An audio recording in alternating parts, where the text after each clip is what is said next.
Hey everyone, welcome to Chemistry 1111. This is the first lecture in Chapter 8, Effects of Intermolecular Forces. So that's what we're going to look at in Section 8.1, and then we're going to look at the types of intermolecular forces in 8.2, then the intermolecular forces as they relate to liquids in 8.3, solids in 8.4, more stuff on solids in 8.5, then phase changes in 8.6, and on from there. So in our first 8.1, as I'm looking at the PowerPoint, I'll look at this in our mini text and maybe some paint.net. We'll understand the effects of intermolecular forces on condensation. Condensation is from a gas to a liquid, or even a gas to a solid. Vaporization, a liquid to a gas, and melting and boiling points. As you can imagine, the greater the strength of an intermolecular force, the greater the melting point and the boiling point. So intermolecular forces are forces of attraction between molecules, between. At standard temperature and pressure, 0 degrees Celsius, 273 Kelvin, 1 atmosphere pressure, only 11 elements are gases. So intermolecular forces are important in all elements except for those which are gases. And they still are important in gases. I don't really like that statement that much, because if you don't have intermolecular forces in a gas, you can't condense it to a liquid or a solid. At room temperature, we see how most things are solids. There's mercury, which is a liquid, bromine's a liquid, and then you have gases over here, and of course hydrogen. And we have attractive potential energy, and we have kinetic energy, and those balance. Well, they fight with each other. Do I want to say that? How about they just are, and you have to add them together and see which dominates in each case. And we see for iodine, the intermolecular attractive energy is higher than bromine, than chlorine, than fluorine. But there's just a balance between them is what we really want to look at. And the melting and boiling points are indicators of the strength. The normal melting point, that little m stands for normal melting point, is the temperature at which a solid and liquid coexist at equilibrium under a pressure of 1 atmosphere.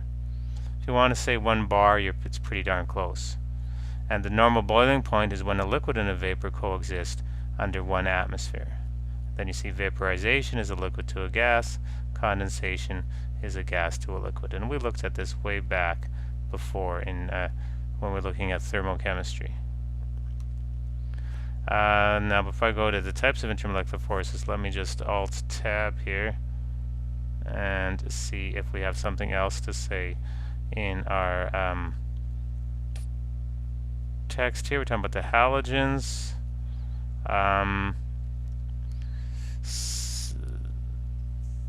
Iodine's a solid, bromine's a liquid, chlorine and fluorine are gases. So iodine has the strongest intermolecular forces because it's a solid.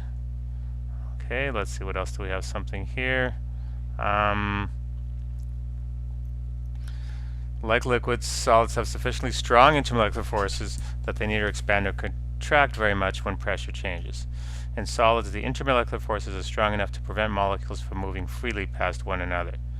So in an iodine molecule sample, you have the solid iodine arranged in ordered arrays with the molecules vibrating back and forth about a single most stable position called a lattice point, but they don't slide easily past their neighbors. Okay, so if the average kinetic energy is large enough, molecules remain separated from one another and the substance is a gas. When intermolecular attractive forces are large enough, molecules remain close to another and it's a liquid or a solid. And you see little pictures of gaseous chlorine, liquid bromine, little cartoons, and I'm in the wrong thing here. Solid iodine. Do I have my pen here? Oh, I don't have my pen here. Let's give a pen. Okay. Yeah, there we go. So melting and boiling points are indicators of the strength of intermolecular forces. Boiling point is when the average kinetic energy of molecular motion balances the attractive energy of the intermolecular attractions. And we talked about the normal boiling point when the pressure is at 1 atmosphere. So for bromine, it's 59 degrees Celsius. So bromine is getting close to being a gas, and it doesn't take much for it to become a gas. Above 59 Celsius, the average kinetic energy of motion exceeds the attractive energy created by the intermolecular force of attraction, and bromine does exist as a gas. So there you see the 332 Kelvin is the boiling point. The melting point, of course, is lower. Melting points are always lower than the boiling points, right? Do I see any exceptions here? No. Okay, we talked about this before. Normal melting points. The larger the intermolecular forces, the higher the melting point, the higher the boiling point. Okay. Substance with large intermolecular forces must be raised to a high temperature before its molecules have sufficient kinetic energies to overcome these forces. Remember, from the gas law chapter, we had higher temperature means higher average kinetic energy. Okay, and then you can try section 8.1.3 on your own. Okay, so that was an introduction. Now we want to look at different types of intermolecular forces. Let's go to the slides just to get the rough idea, and then we'll go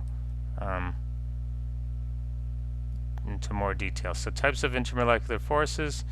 We want to predict the relative magnitudes of intermolecular forces and their effects on physical properties of substances. So we have some definition here. Dispersion forces, which in the old days we called London forces. Okay, London, L-O-N-D-O-N. So dispersion forces are attractions between the negatively charged electron clouds of one molecule and the positively charged nuclei of a neighbor molecule. And all systems display London dispersion forces. Some display more than that, but they all do display London dispersion forces. Dipolar forces are attractions between negatively charged end of one molecule with the positively charged end of another molecule. We looked at dipole when we were looking at the chapter on electronegativity and whether molecules were polar or not, all that VSEPR stuff. Induced dipole is attraction between an ion or a permanent dipole and a molecule which has had a dipole induced in it by the ion or permanent dipole. Hydrogen bonding, attractions between a lone pair of electrons and oxygen, nitrogen, or fluorine with a hydrogen atom on another molecule. And that is not a complete definition, and I know that because my PhD thesis was on hydrogen bonding, and so they've left out, and they've oversimplified there, that's for sure. Okay, anyways, let's see. Oh, now they're going to go into the detail. Let me go to the mini text here. Well, they do it in a different order. They'll start with an ion dipole force. That's the strongest intermolecular force, is that between an ion and a permanent dipole. So for example, F minus is an ion, and carbon monoxide. Okay, so that's delta minus, delta plus, right? And then you're going to have this attraction here. That's an ion and a dipole interacting. When an ionic substance dissolves in water, strong forces of attraction between the ions and the solid material, and the numerous polar water molecules overcome the ion-ion forces in the solid. This is discussed in more detail in section 9.2. Fine. So like we're dissolving sodium chloride in water, so the Na plus gets surrounded by water molecules. Which end? The oxygen end, right? Because you got dipole, and so the oxygen is the delta minus end. So you get what's called a hydration sphere, and so that's called an ion permanent dipole force, is how I would call it. Okay, so now we go to dispersion forces. The weakest between two molecules are dispersion forces, and they exist in every situation because electron clouds can distort, some more easily than others. If you have a more compact system, the electron cloud distortion is not as great. If you have a more stretched out, elongated system, it's easier to disperse it. I sort of think of it like a ball of taffy is harder to stretch apart than taffy that's already been partially pulled, stretched apart.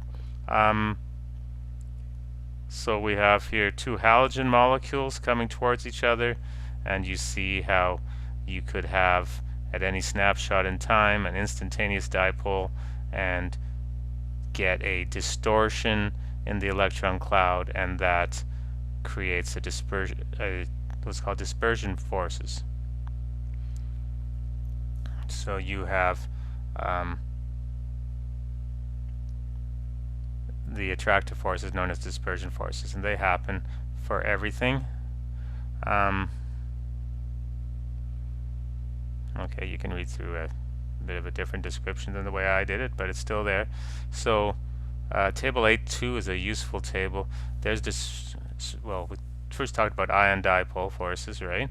They're a big range of attraction, potential energy range. The larger means the stronger is the intermolecular force. Look, you have up to 600. Charged ion is attracted to the oppositely charged end of the dipole. Fine. Then dispersion forces, look how weak those are. 0.1 to 5. Momentary shifts in electron clouds produce momentary dipoles which attract each other. Also called instantaneous dipoles. So we see momentary, it can also be called instantaneous. So there's also some animations you should look. Khan Academy would have animations on dispersion forces. Tyler DeWitt would as well, and there's lots more you can find. So that's dispersion, and we see here the magnitude of dispersion forces depends on how easy it is to distort the electron cloud. How easy it is to distort is called polarizability. That's a long word, isn't it? But there it is, polarizability. So if you can distort something more quickly, it can be polarized more easily. Okay, you could talk about politics maybe. If there's a population that can be drawn into two extremes quite easily, then that population can be easily polarized. We can explore by looking at the boiling points of the halogens, and you see that iodine has got the highest boiling point, which means its dispersion forces are the greatest. It's got the most electrons. If it's got the most electrons, that means the clouds are larger and more easier to be polarized, and that is true. All four of the species aren't charged. None of them are nonpolar, so the only intermolecular forces are dispersion forces. And the large electron cloud of iodine distorts more readily than the small electron cloud of fluorine. Okay. So more electrons you have, greater dispersion forces. Longer the chains you have, greater dispersion forces. As alkanes get longer, alkanes, organic molecules, single sigma bonding only, so single bonds, electron clouds become larger and more polarizable, making dispersion forces larger and raising the boiling point. So methane is a gas. It's got 10 electrons. Pentane has 45 electrons. It's a low boiling liquid. Decane is a high boiling liquid. And eicosane, 20 carbons, 42 hydrogens, 225 electrons, is a waxy solid. And as we said before, the boiling point increases progressively as molecules become larger, well, okay, we're saying it now, and more polarizable. And here's some pictures of some things here. We see boiling point of alkanes goes up as you have more and more carbons, using these line drawing here. And here's pentane. Okay, you have some forces of attraction between them. Here's decane. You have more forces of attraction between them, and it's more polarizable as well, so they can talk to each other better and get stronger intermolecular forces.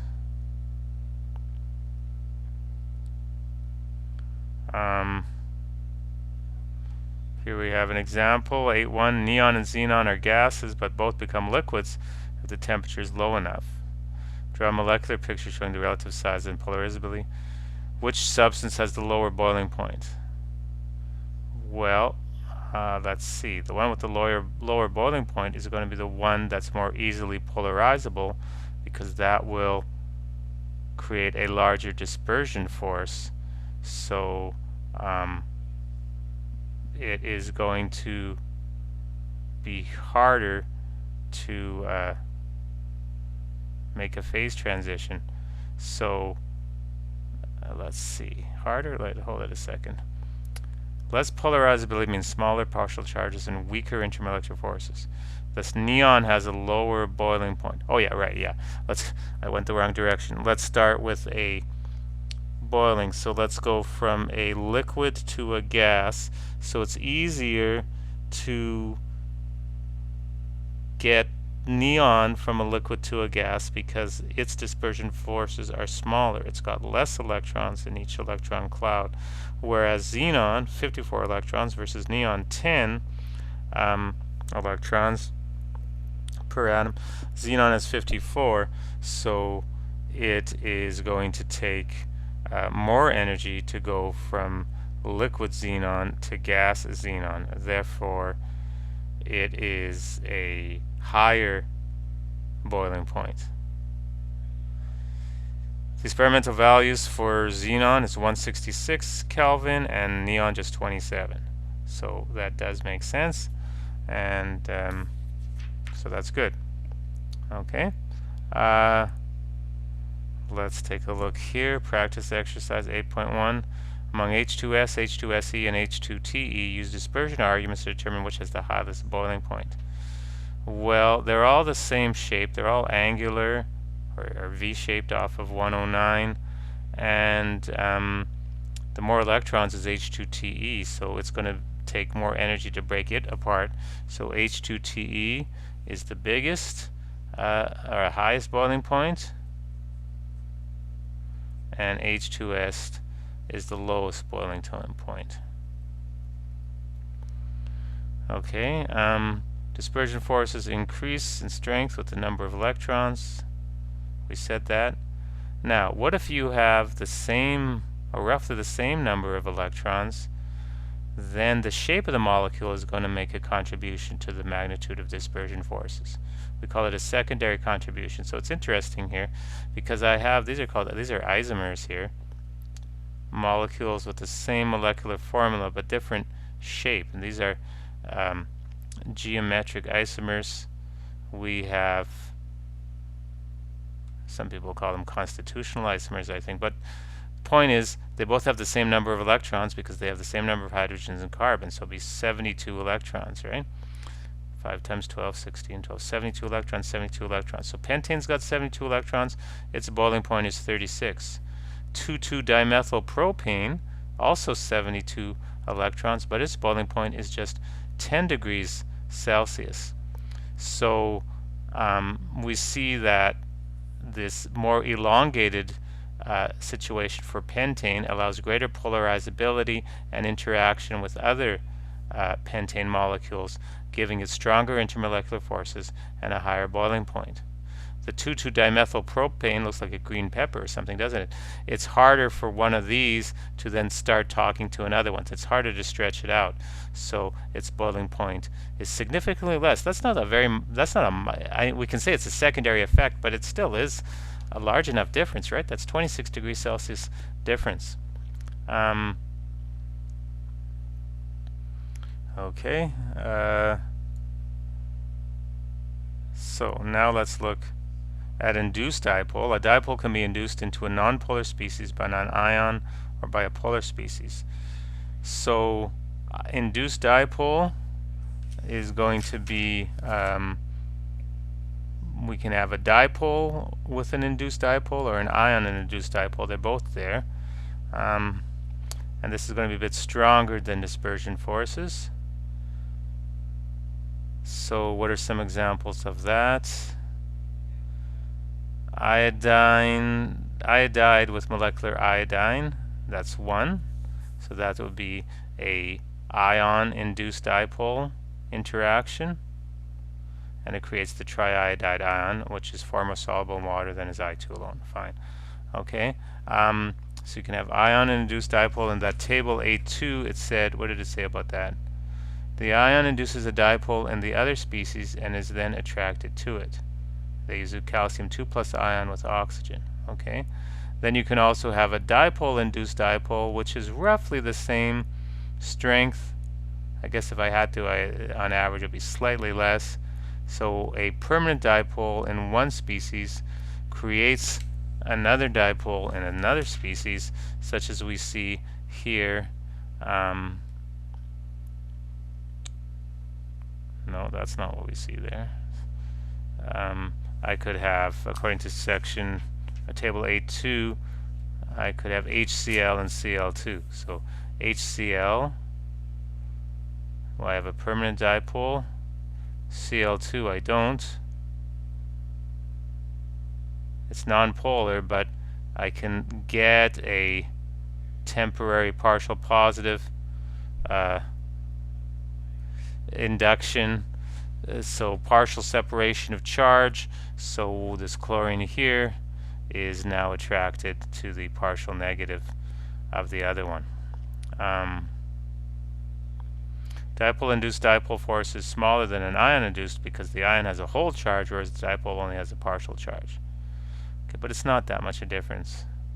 Argon has a small but measurable solubility in water because the polar water molecule induces a dipole in the otherwise non-polar argon, and the net force of attraction results. And if you looked at tables of solubility, something like neon or helium would be less soluble in water than argon because there's less electrons in the neon and the helium, so it's less polarizable, less easy to induce a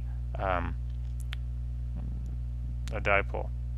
So what's this figure 8, 9 on the left? Why are they even talking about this? Acetone and 2-methylpropane have similar molecular shapes, but acetone has a large dipole moment because it has a polar CO bond. So here is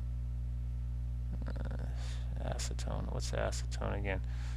I think they've got this flipped up. Is this, I remember this from the last time. They've got the pictures wrong. 2-methylpropane. Acetone's on the right. 2-methylpropane. I don't see 2-methylpropane anywhere. You know what? That's what I think of that. There, forget it. Okay, didn't add anything to anything. Dipolar forces. Going back to table A2. This, you have a mutual attraction of two dipoles. So dipolar forces, I could also say permanent dipole, permanent dipole. So I could have HCl and then another HCl. So I could have delta plus, delta minus, delta plus, delta minus.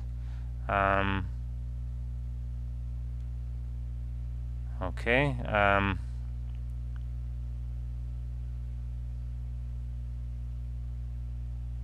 Let's see. So, well, they keep talking about acetone. I will draw out. You want me to draw out acetone here? Okay. There's acetone. So it's 2 propanones, another name for it. So we have a partial positive, partial negative, and that can line up with another acetone, and that can give you a permanent dipole situation. Okay, so what are they comparing that to? 2-methylpropane. Well, 2-methylpropane is this. Here's propane, and 2-methyl, you got another carbon group there. I mean, I can dress it up with hydrogens if you want. Now this one, this 2-methylpropane, the carbon and hydrogen have very similar electronegativity difference. So this is essentially a nonpolar molecule.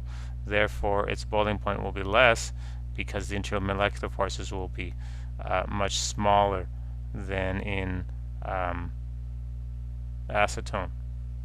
So We can also jump ahead a little bit and say that 2-methylpropane is more volatile than acetone. And acetone is pretty volatile, but 2-methylpropane would be more so because of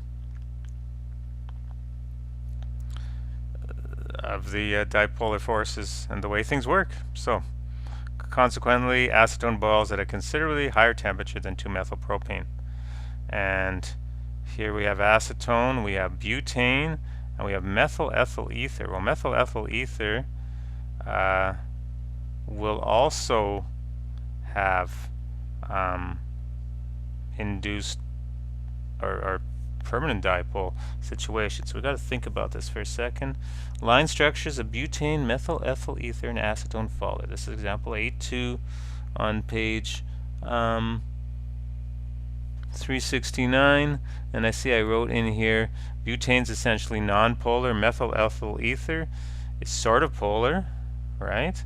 And acetone we know is really polar. Well, this methyl ethyl ether, see, you're going to have a carbon here and a carbon here, so you'll have a dipole here and here, and part of it cancels out. Here you don't get that cancellation as much, so acetone is going to have a larger dipole. And some of you are saying, what about the number of carbons? Well, you have 1, 2, 3, you got 4 carbons here, you got 4 carbons here, and oxygen. So there's more electrons here. So that's another reason why methyl ethyl ether will have a higher boiling point, does it? Yes, then butane, good. Now acetone, you got 1, 2, 3 carbons and an oxygen. 1, 2, 3 carbons and an oxygen. So they're actually isomers, aren't they? They're both 34 electrons. No, I don't want to call them isomers. I just said they both got 34 electrons. They aren't isomers, sorry.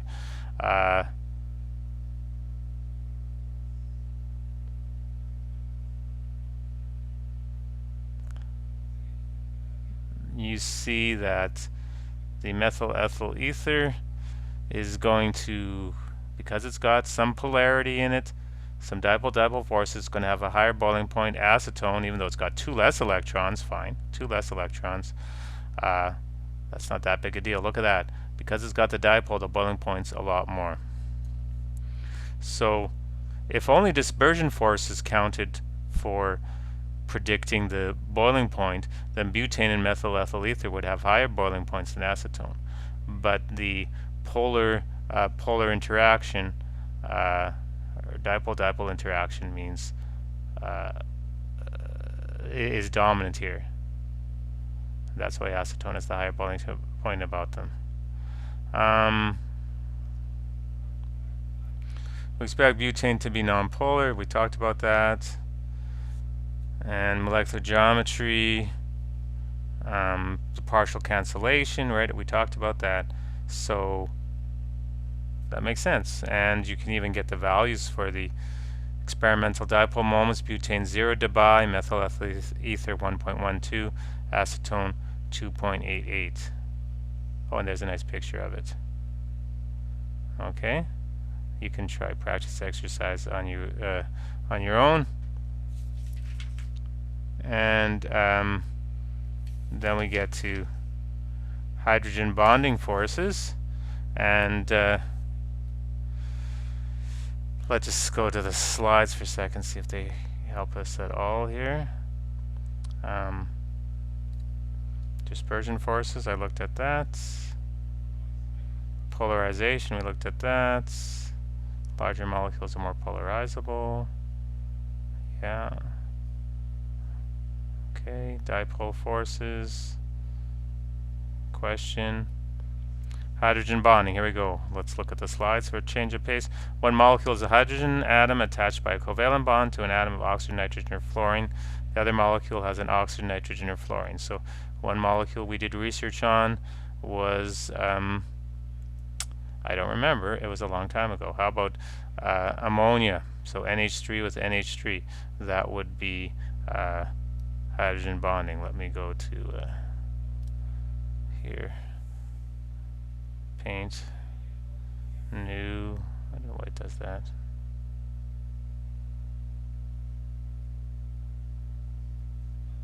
So let's say we have NH3. So So you have a lone pair, and you got hydrogen, hydrogen coming out, hydrogen going back. So we say a hydrogen bond. If I then have a hydrogen from another nitrogen, there's a lone pair, and then I got hydrogens over there, fine. If I have these three dots there, or little dashes, represent a hydrogen bond. So basically what I have is a sandwich between hydrogen is partially positive, nitrogen is partially negative, this nitrogen is partially negative. So it's almost a proton. The hydrogen is sandwiched between a more electronegative atom on one molecule, and then you have this intermolecular force of attraction to the lone pair hanging out on a more electronegative atom on another molecule, and that constitutes what's called a hydrogen bond. Okay, and you can have more than one hydrogen bond. Okay, I can have water, hydrogen bonding in water, so I got these lone pairs going out and then going back. So there's a water molecule, and then I can have hydrogen and oxygen, and hydrogen I can have an interaction there because oxygen delta minus, hydrogen delta plus, oxygen here delta minus. And then you can have other hydrogen bondings going on, right?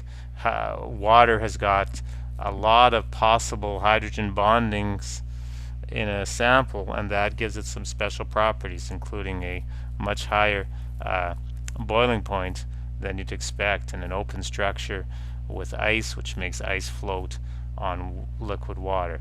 So the biggies though in hydrogen bonding are nitrogen, oxygen, and fluorine, and the book says those are the only ones. Now I'm going to tell you there are some other ones: carbon, sulfur, silicon, phosphorus.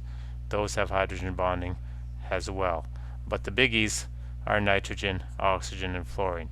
They're the ones which have the larger electronegativity, which allows that hydrogen bonded hydrogen to be small and almost no electrons around it, which allows for this hydrogen bonding. I mean, it really is a special case of a dipole-dipole interaction, but because that hydrogen gets in there so close, you get this stronger intermolecular force of attraction. Okay, so we see here a molecule of methyl ethyl ether. No, we don't see a molecule of that, but if I wrote it, well, we wrote it above, right? CH3O C2H5. So there you go. Methyl ethyl ether's boiling point is 8, but 1-propanol, which isn't that different, right, is way higher in boiling point. Same molecular formula, chain of 4 inner atoms, but the arrangement's a bit differently. You have the hydrogen at the end of 1-propanol can form hydrogen bonds with other propanol molecules. In methyl ethyl ether, the hydrogens at the end, their electronegativity is pretty close to the atoms they're bonded to within the given molecule, right? Hydrogen and carbon electronegativity difference are not very large. So because of that, you don't see hydrogen bonding in ethers, but in alcohols you do, because you have the hydrogen bonded to an oxygen, not to carbons. Well, you have a hydrogen that is bonded to an oxygen. Okay. So that intermolecular interaction is called a hydrogen bond, and it's not a chemical bond, it's an intermolecular force of attraction. Okay, and they are only around 5 to 10% as strong as covalent bonds, so don't think of them as the covalent bonds. The requirements, we told you the molecules, the electron pairs. Okay, and now we see some examples here. They can be between different molecules or the same molecules, and so we have some examples. Here's hydrogen fluoride, hydrogen fluoride. So you see the hydrogen here, that's delta plus, delta minus, and it's attacking a lone pair. Water and ethanol, you see here's delta minus, delta plus, so you have the water attacking the oxygen, and that gives us a hydrogen bonding there. Here's an interesting one, salicylic acid. This is called intramolecular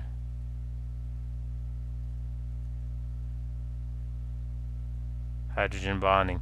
We have the oxygen bonded to the carbon, and then you have a hydrogen bonded to an oxygen. That hydrogen is a delta plus, this oxygen is delta minus, this oxygen is delta minus. So you can actually get what's called an intramolecular hydrogen bond.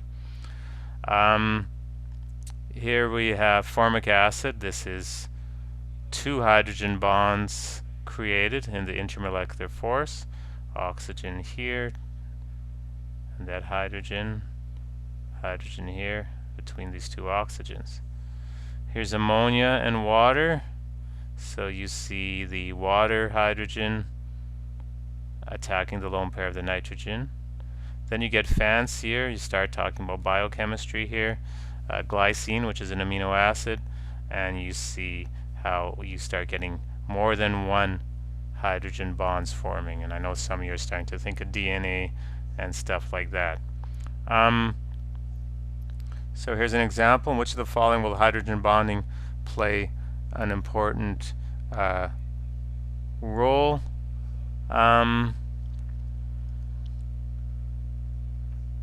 Well, let's see. The first one, no, because you don't have hydrogen bonded to something really electronegative. The second one, no. Is it only going to be 1?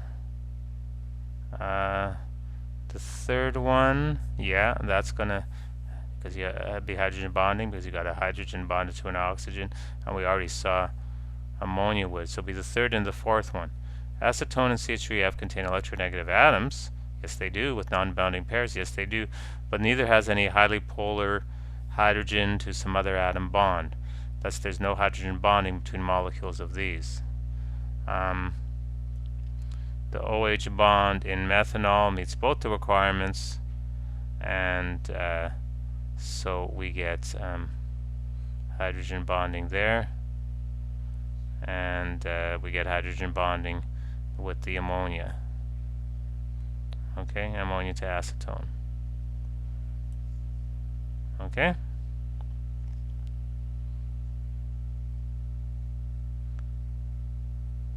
Now, here's a very important chart on page 372 about hydrogen bonding. Is that it causes things to happen that you might think otherwise. So, let's look at the binary, which means only 2 different kinds of atoms. It doesn't mean 2 atoms, it means 2 different kinds.